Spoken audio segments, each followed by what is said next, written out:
Tell Me About It is brought to you by Extreme Health Club.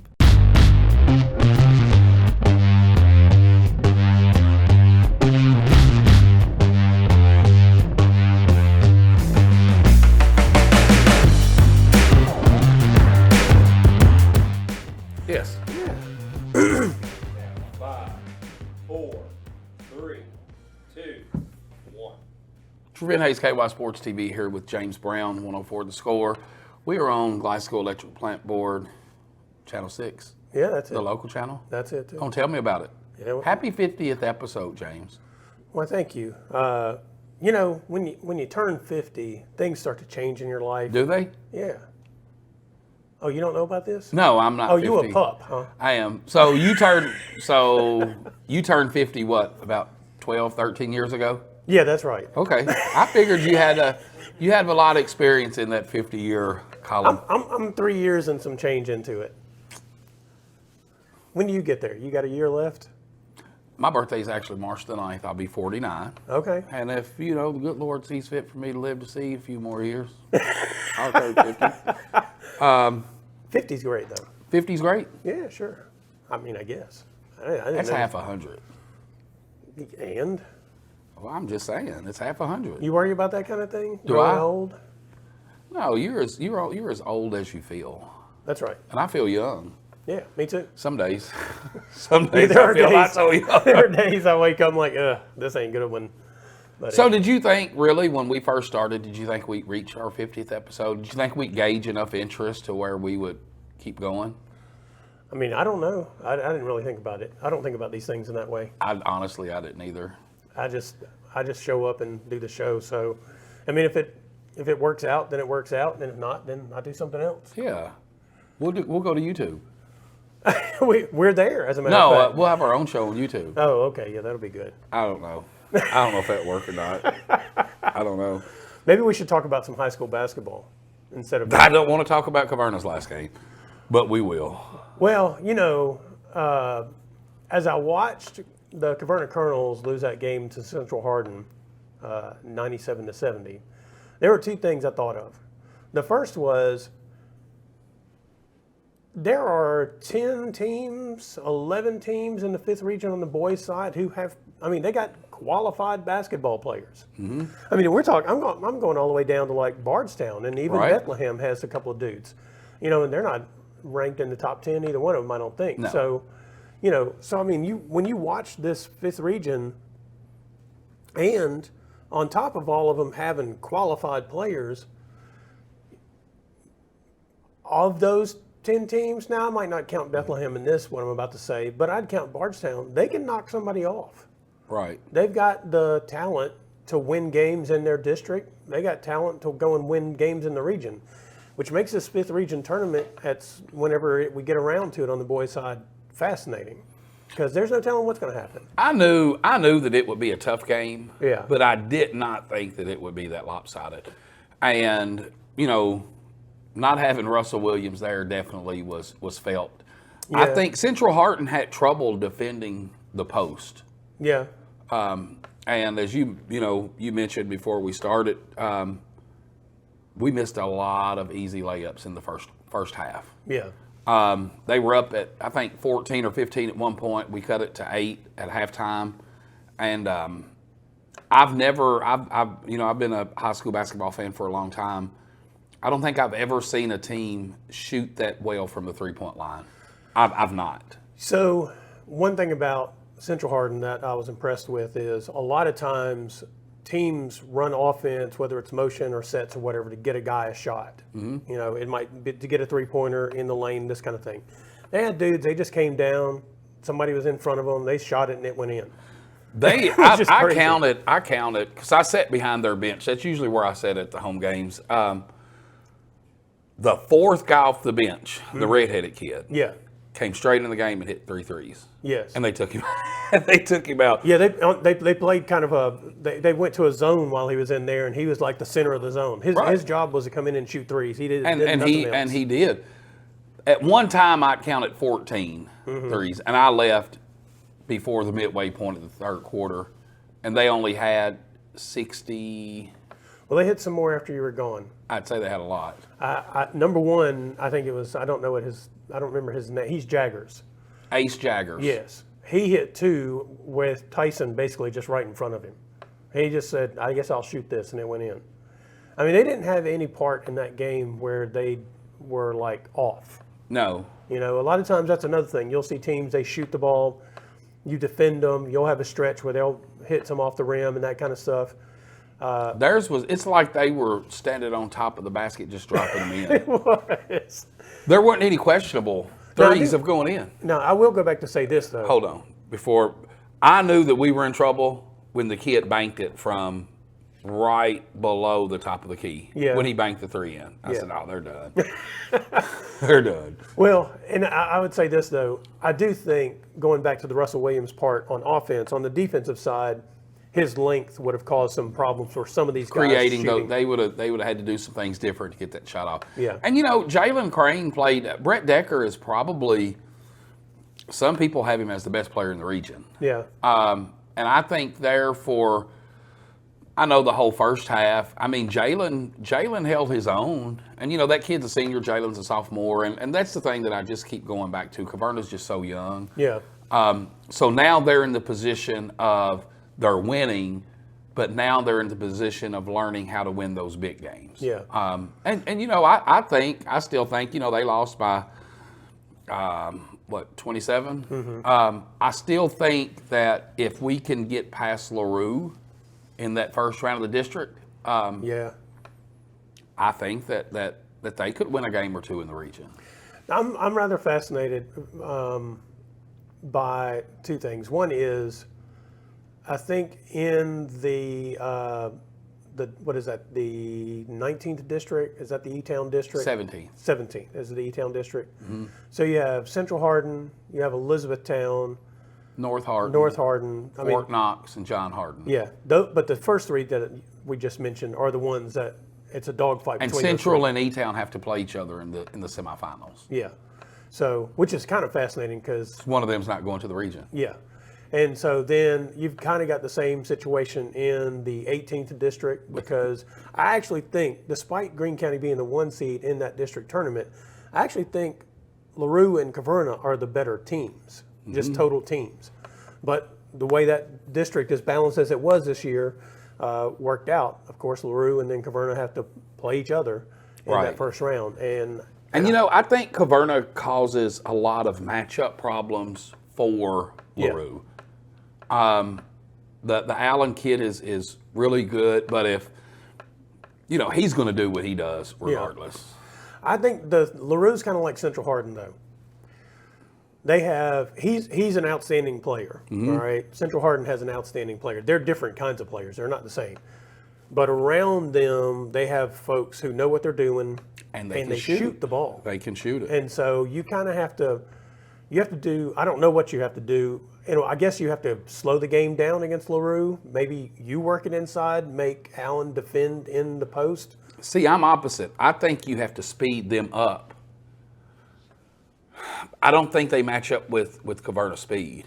They might not, but if you let them run, they're hot on you, then you're winding up maybe in situations. If you miss a layup or you make a bad pass, you're giving them a free 3. Right. So now you're trading 3s for 2s or 3s for 0s. So I just don't know if Caverna can handle. I don't know if they can take care of the ball long enough in a half court set to finish a game from start to finish. Caverna has a lot of half court set turnovers. Yeah. And, you know, you've got a couple of ball handlers, but, you know, 90% of the time, 98% of the time, it's in Jalen's hands. Yeah. And when these teams start going to jump him, it causes some trouble for Caverna. Well, I mean, that's the thing that the coaching staff has to work out before they get there because, I mean, I think I don't want to play a game where I let LaRue run and have an opportunity to get going shooting the ball. Right. Because Caverna can't match that. They can't match that shooting.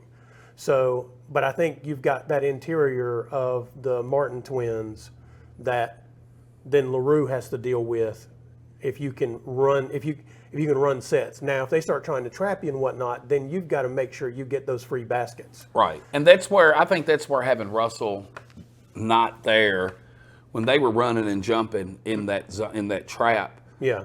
Usually Russell's in the middle, and it's hard to trap him. Yeah. But with him not being there, it made it a little difficult for Caverna to really get into the flow of anything. Well, they started asking a couple of players to do things that they're not used to doing. They're not used to running doing. those sets in Russell's place, and Right. and I think that's where some of those turnovers occurred and that kind of stuff. And that's just, hopefully you're healthy 100% when you get to that district tournament. And on that girls' side, I really think Green and Hart will be in the finals of the district. No question. And I look for Green. For Hart to win the district. I think Dia outplays her potential in the district because she's so determined. Yeah. To make it as far as she can. She's just played so disciplined this year. Yeah. She's not really, in the past she would rush shots, trying to make things happen, but now she just kind of lets the game come to her. I think this is a kind of one of those classic fascinating matchups because I think Greene County obviously has the better all-around team. Mm-hmm. Hart County obviously has the best player. And I think she's the best player in the region. I mean, she probably is. Yeah. I mean, I don't know. I think you look at Leah Macy. I've not seen her play enough where she's been healthy this year. At Bethlehem? Yeah. Yeah. So it's one of those two. But so right now, I'd say you're right. She's been the best player throughout in the region this year because she's been there to play. Yeah.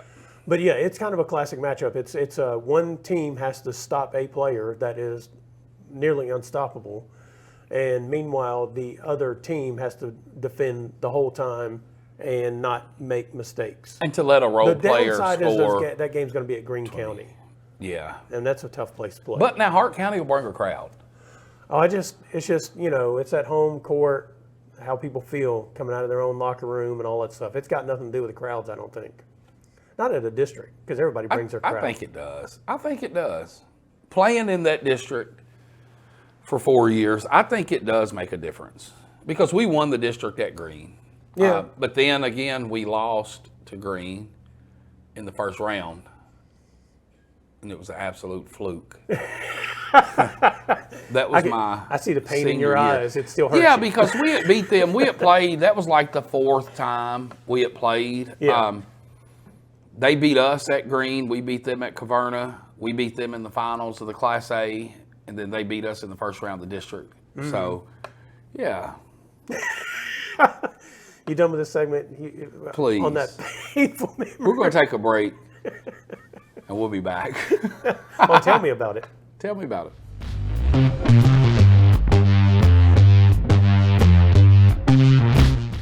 Extreme Fitness has doubled in size, now with over 8,000 square feet of co-ed weights and an upgraded 90-degree saline therapy pool. The Extreme Fitness campus also holds the exclusive Extreme Fitness for Women complex and Extreme Blend smoothie bar. You have to experience the variety of classes to realize the impact they have on their clients. Personal training is with the best in the business and is available and tailored to fit individuals. So start your journey today at Extreme Fitness and Health Club.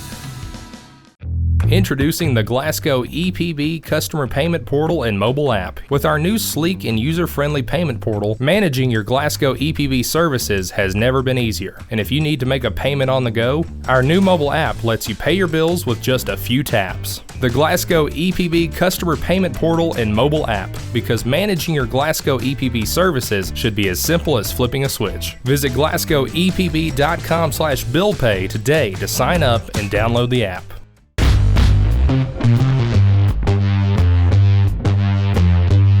We're back after a few Kleenexes and a few drinks of water. I'm ready to go back now. Let's talk about some of the 4th region and our local schools. All right. Let's start with the girls. Okay. I think the girls is going to be less interesting because it's going to come down to Barron and Warren East. Yeah, in the 15th district? Yes. Well, and what's interesting about that is we don't know the 1 and 2 seed yet. They're going to draw for it because Barron and Warren East split the regular season. And I didn't know if they were using a tiebreaker or whatever, so I texted last week to ask, and they're going to do a draw whenever they have the district meeting, which I think is the 21st. Where is the district this year? It's at Allen County, Scottsville. Okay, And- non-factor.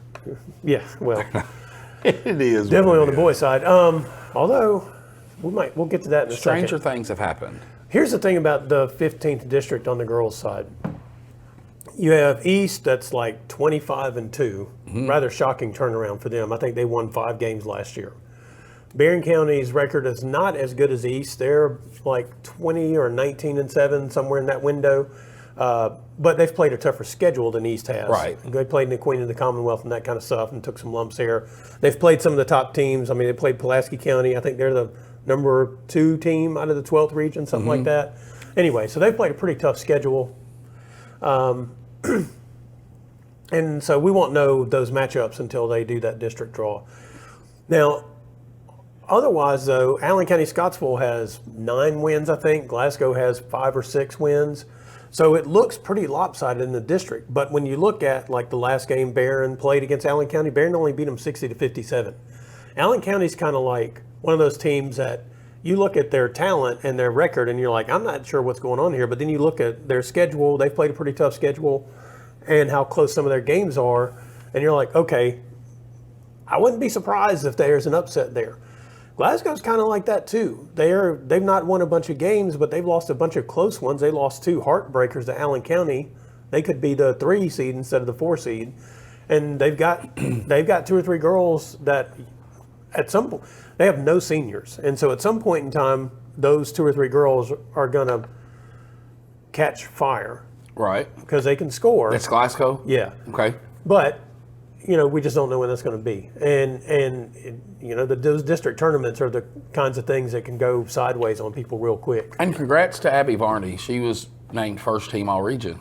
Yeah, very good Yeah. player. I think Barron's, I think with Katie Murphy coming back, and I've seen her the last couple of games. Her leadership will Yeah. kind of take over, I think. And you can tell she's starting to get used to playing with the knee brace, overcoming that injury. She's, the conditioning and all, she's worked real hard on that. I don't think that's necessarily the issue. Right. It's that mental thing where you've had an injury Where you like don't that. want to, where you're always thinking, do I make this cut Yeah. or do I not make this cut? Yeah. And so I could see, like against the Metcalfe County team on Tuesday, she's starting to play a lot more athletically, and we're starting to see that quickness that she has, and she's not. You can tell she's not thinking about it as much. She's starting to try to make plays. She's been shooting the ball extremely well, so that's a big thing that's been a help for them. So I mean, I don't. Realistically, we're looking at Barron and Warren Easton. I mean, there's the 2 best teams. Okay. Let's talk about boys. All right. I don't think it's going to be as interesting either. Well, I don't know, because going back to what I alluded to earlier, last week, Barron opened the week with a 58-43 loss at Allen County, where they scored 1 point in the 4th quarter. Now, they've played a lot better since then. Whatever was going on, Warren got it out of them after that got game. worked out because they came back the next night and beat Franklin Simpson 54-44, and then they beat Monroe County, a team they'd lost to in double overtime earlier in the season. I think that one was like 61-46 on Friday. They went over to Adair County, lost at Adair County, but didn't play poorly over there. I think the final, they ended up losing by 17, but I think it was a closer game than that till late. And then they were all over Metcalfe County on Tuesday night until Metcalfe caught fire and made it a close game at the end. But overall they had played pretty well in that game. So whatever had happened at Allen County got worked out, and the Trojans have been playing more like we expected them to, these last few games. And if you look at the games between Glasgow and East, they ended up playing 3 times, one in that 2A sectional thing. That game was a 10-point game, but it was really closer than that. Now, the second meeting of the 2 teams, East killed them. And then the last meeting, I think, was 64-62, and Glasgow really had a chance to win that game. So Glasgow's been playing a lot better, I think, of late. And the big kid hurt them the first couple of games. Well, the big kid hurt them the first game, Barber, but it was the point guard, Price, I think is his name. He's been the real problem for them. the last couple of games. Prince. That's Prince. it. And so they have to solve that riddle. But they've kind of Buford's trimmed down his lineup. He's got Kanan Allen in there some more, and Quinn Nunley in there some more. Josiah Driver's been playing pretty well. Martin's been playing pretty well. John Carter Warwood's been playing pretty well. I think their biggest thing is they've gotten a lot better at solving the zones that they've faced. They probably won't see a zone against the East, although that guy runs all kinds of different defensive sets. So it'll be, I think that game will be interesting. I don't think the Trojans and the Patriots game will be interesting. I think that'll be what it should be. So as far as the regional tournament goes, who is a dark horse? To do what? Make it to the regional? Because there ain't no dark horses to win it. Let me tell you something. Warren Central and Bowling Green, those are boring basketball games. Yeah, they are. To score 40 points in a high school game, both teams, that's boring basketball. If you score 40 points against a team that's hot, you can lose. I don't care if you are Warren Central or Bowling Green. Yeah, but they don't score 40 against everybody else. That's just when they play each other. So you don't think there's any outside chance of anybody winning the region outside of those two teams? No. None at all. Zero. I mean, we're going on 20 years, and we've only had, we're let's see, 2002, 2001, is that when Russellville won it? Somewhere in there. All right. So since then, only a 14th district team has won the boys' 4th region tournament. And only Warren Central and Bowling Green, except for 2 years when Greenwood snuck in there and won it.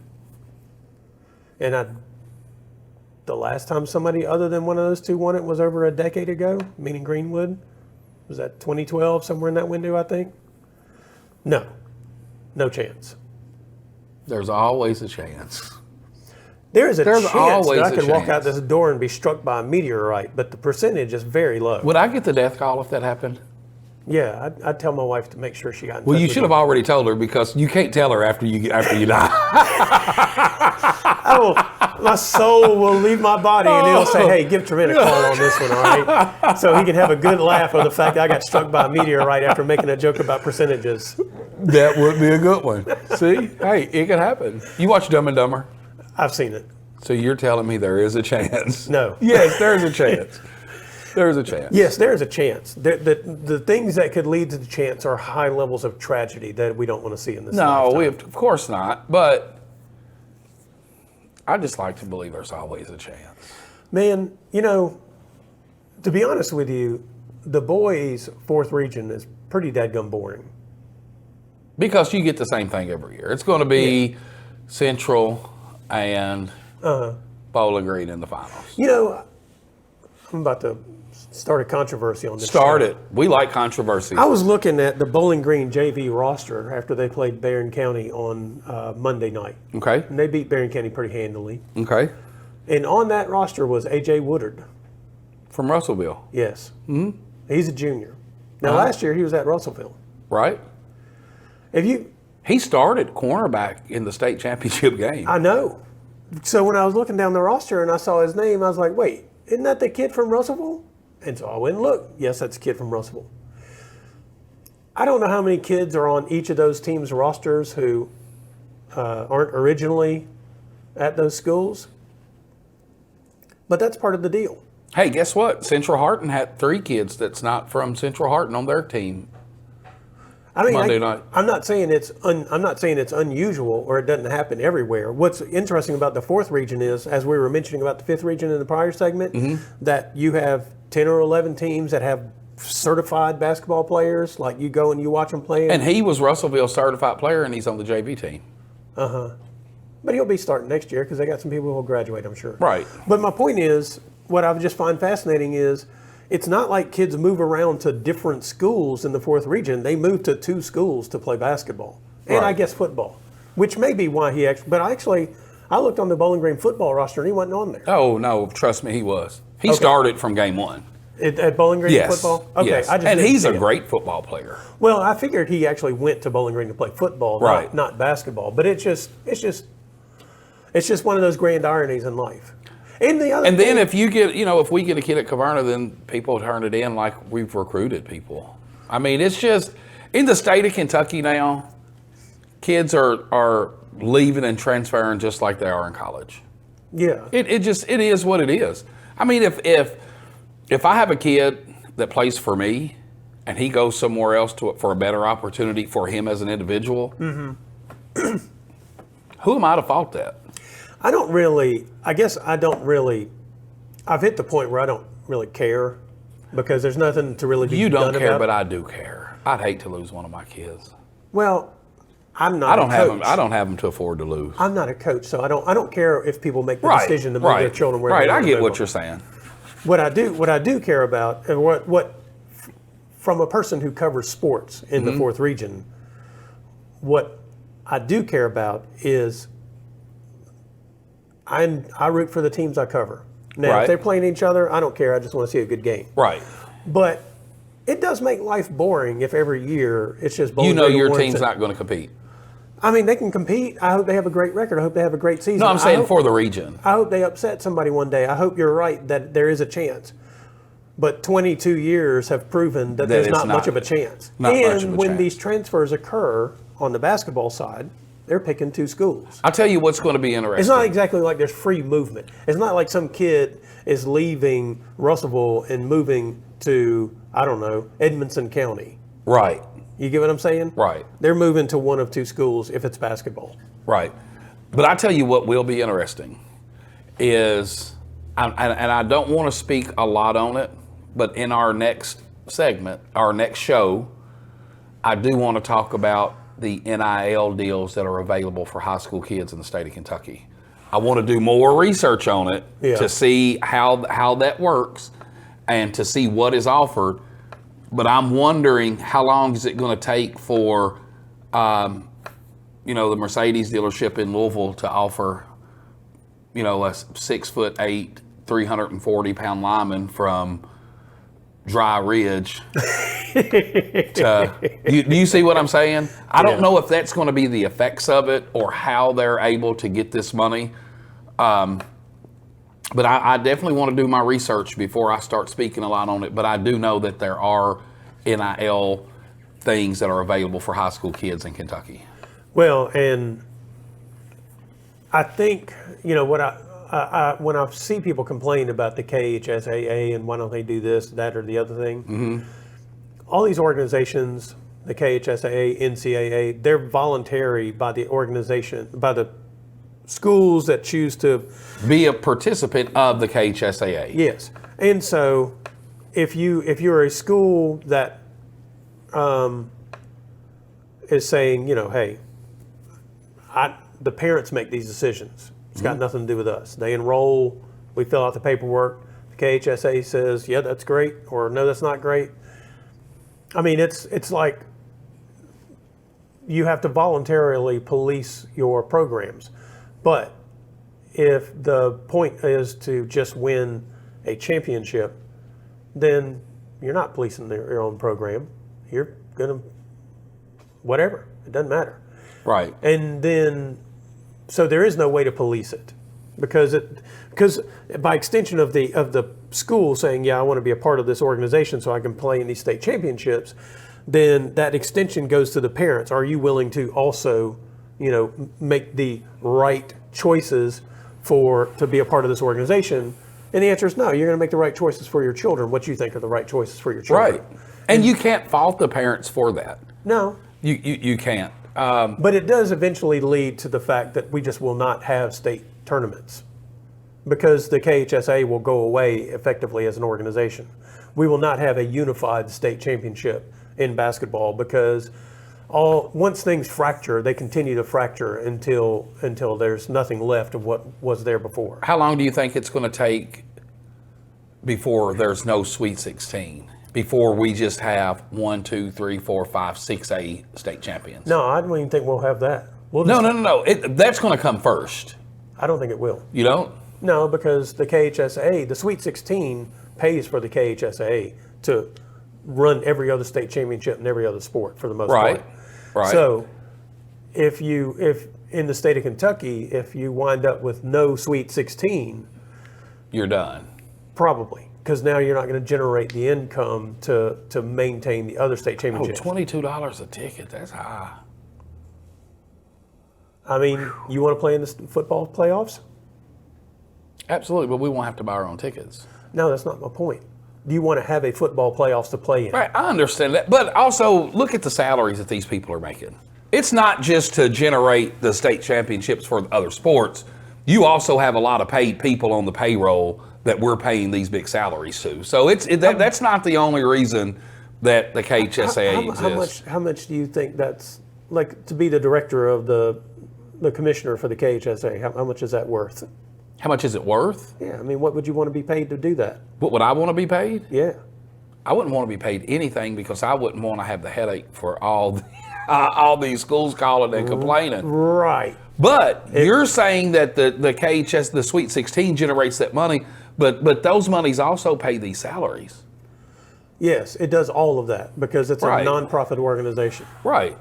So in the end, And not only, and I'm not just, I'm not bashing the KHSAA, but look at the salaries that people from Red Cross, Salvation Army, Goodwill, these people are making, $1 million salaries. look, here's the thing. I agree with you 100%. On the flip side of that, you just pointed out exactly why, if I was going to do that job, you better give me some money. Man, $1 million to be over the Salvation No, Army. I'm not talking about the. I'm just talking about the KHSA. Oh yeah, I want money for anything I do, basically, unless it's something that I'm going to volunteer to do. It might be a non-profit, but it ain't a non-headache. Well, it's not a non-broke either because they have plenty of money. We're going to talk about the NILs next week. Hater. Are you going to help me do? How's that a hater? I'm not being a hater. Drinking that haterade? All right, this has been Whatever. Tell Me About It here on the Glasgow Yes. EPB Channel 6 local channel. I'm James Brown, 104thescore.com. Trevent Hayes, KY Sports. Is this still .tv? It's kysports.tv. Yep.